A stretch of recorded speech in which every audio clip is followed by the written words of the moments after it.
Bismillahirrahmanirrahim. Assalamu alaikum dear students. Today my lecture is on adjoint and self-adjoint equations. Previous video में भी मैंने adjoint and self-adjoint पर discuss किया था, उसमें भी हमने इसकी डेफिनेशन और एक दो रिजल्ट्स किए थे। आज एक और इस वीडियो पर भी हम एक और रिजल्ट इसका डिस्कस करते हैं। Theorem number 2, if the coefficient a0x, a1x, a2x in the interval in the equation a0x d square y over dx square plus a1x dy by dx plus a2x y is equal to 0 are continuous on the interval a to b and a0x is not equal to 0, then it can be written in the form of the equivalent self adjoint equation। यानी इस differential equation की जो self adjoint equation है वो हमारे पास है d over dx px dy by dx plus qxy is equal to 0, where इसमें जो px होगा वो e की पावर a1 ओवर a0 की इंटीग्रेशन होगी और जो q होगा वो a2 ओवर a1 e की पावर a1 ओवर a0 की इंटीग्रेशन के बराबर होगा, वेयर expa जो है स्टैंड्स फॉर e की पावर a। यानी हमने प्रीवियस वीडियो में भी हमने इसी तरह का एक थ्योरम प्रूफ किया था कि जो सेल्फ एडजॉइंट इक्वेशन है उसको इस तरह लिखा जाता है, और इस वीडियो में भी हम उसी टाइप का एक थ्योरम डिस्कस कर रहे हैं जिसमें सेल्फ एडजॉइंट इक्वेशन जो है उसको हम इस तरह लिख सकते हैं, लेकिन इसमें p और q की ये स्पेसिफिक वैल्यू है। स्पेसिफिक वैल्यू जो है ये फार्मूला जो है, ये फार्मूले याद रखने हैं आपने उसको शो करने के लिए। तो given a0 d square y over dx square plus a1 dy by dx plus a2y is equal to 0। तो जैसा कि हमने एक वीडियो में एसएल इक्वेशन पढ़ी थी और एसएल सिस्टम, उसमें हमने किसी भी सेकंड ऑर्डर डिफरेंशियल इक्वेशन को एसएल फॉर्म में कन्वर्ट करने का एक मेथड पढ़ा था, जिसमें हम क्या करते हैं किसी एक फंक्शन से इंटीग्रेटिंग फैक्टर से हम उसको मल्टीप्लाई करते हैं और तब वो जो है लेफ़्ट साइड जो है वो डेरिवेटिव कंप्लीट हो जाता है। तो उसी टाइप की मतलब ये फॉर्म है कि a0 d square y over dx square plus a1 dy by dx plus a2y is equal to 0। तो हम क्या करते हैं पूरी इक्वेशन को e की पावर a1 ओवर a0 की इंटीग्रेशन और 1 ओवर a0 से मल्टीप्लाई कर देते हैं। जब हम इसको मल्टीप्लाई करेंगे इस साइड से तो इधर भी मल्टीप्लाई हो जाएगा और प्लस इधर ऑलरेडी क्योंकि a1 है इधर 1 ओवर a0 आ जाएगा, और क्योंकि इधर a0 कैंसिल हो जाएगा इधर भी आ गया, और इधर a2 ओवर a0 e की पावर ये चीज़ आ गई a1 ओवर a0 की इंटीग्रेशन।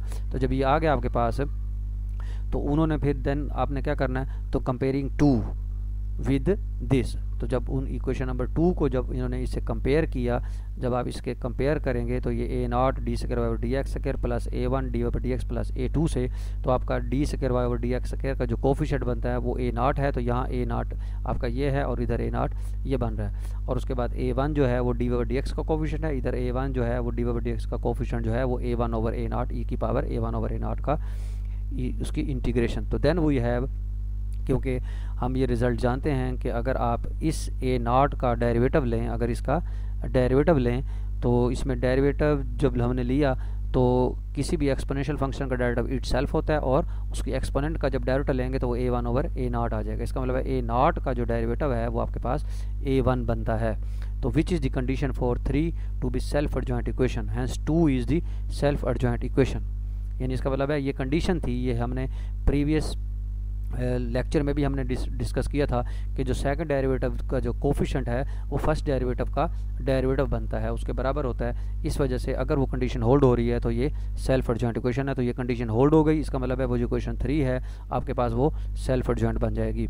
तो जब ये पुटिंग करेंगे हम, इसका मतलब है it can be written as, तो डी ओवर डी एक्स, यानी उसको लिख सकते हैं हम प्रोडक्ट ऑफ, क्योंकि अगर वो सेल्फ एडजॉइंट है और अगर इस फॉर्म में लिख सकते हैं यानी ये उसका डेरिवेटिव बन गया तो हम उसको प्रोडक्ट लिख सकते हैं, एक उसका डिपेंडेंट वेरिएबल और एक उसका जो फैक्टर जब जिससे हम मल्टीप्लाई करते हैं तो वो बनेगा डी ओवर डी एक्स ई की पावर a1 ओवर a0 की integration D over d x, इसका कंप्लीट डेरिवेटिव बनता है। क्योंकि अगर ये देखें एक ये टर्म है एक ये टर्म है, अगर इस यहाँ और यहाँ यानी एक ये टर्म और एक डी ओवर डी एक्स दोनों के प्रोडक्ट का अगर हम डेरिवेटिव लें तो यहाँ से लेकर यहाँ तक यानी फर्स्ट 2 टर्म्स जिसकी कंप्लीट हो जाएंगी तो यहाँ तक आ जाएगा, और last term a2 over a0 e की पावर एज इट इज़। तो इसको हम लिख सकते हैं d ओवर dx, इसको उन्होंने px का नाम दे दिया d ओवर dx, और इसको qx का नाम दे दिया, तो आपका px जो है वो बन गया e की पावर a1 ओवर a0 की इंटीग्रेशन, और जो qx आपका है वो बन गया a2 ओवर a0 e की पावर a1 ओवर a0 बन गया।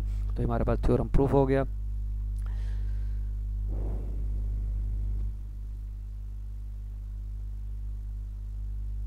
ये एक नोट है, रिजल्ट याद रखिएगा कि अगर m is the adjoint operator of operator L, then L is the adjoint of m, यानी अगर m एडजॉइंट है l का तो देन l भी एडजॉइंट होगा m का।